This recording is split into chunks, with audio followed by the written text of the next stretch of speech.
Apektado ngayon ng Intertropical Convergence Zone ang Mindanao maging ang Eastern Visayas, kaya nakakaranas nga po ng mga pag-ulan ngayon ang halos buong Mindanao at even yung Eastern Visayas dulot ng Intertropical Convergence Zone. Kaya sa mga kababayan natin doon, huwag kong kalimutan magdala ng payong, raincoats at maging alerto at maging handa po sa mga posibilidad ng pagbaha.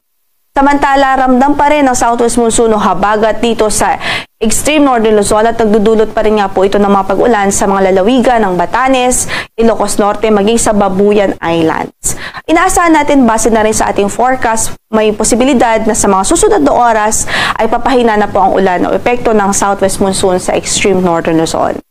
Sa Metro Manila at natitirang bahagi ng bansa, easterlies naman ang prevailing na weather system.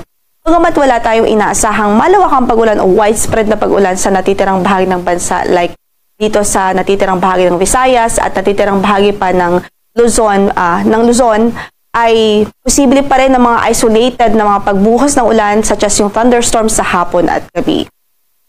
Wala rin po tayong bagyo na minomonitor ngayon sa loob ng ating area of responsibility dahil yung remnant low ng dating si Tropical Depression Auring ay malayo na po sa ating area of responsibility at wala na po itong direktang epekto ngayon sa anumang bahagi ng ating kalupaan. Samantala, wala rin po tayo ina-expect at least in the next 2 days. Ngayon pa man patuloy pa rin po tayo mag-antabay sa magiging updates ng Pag-asa.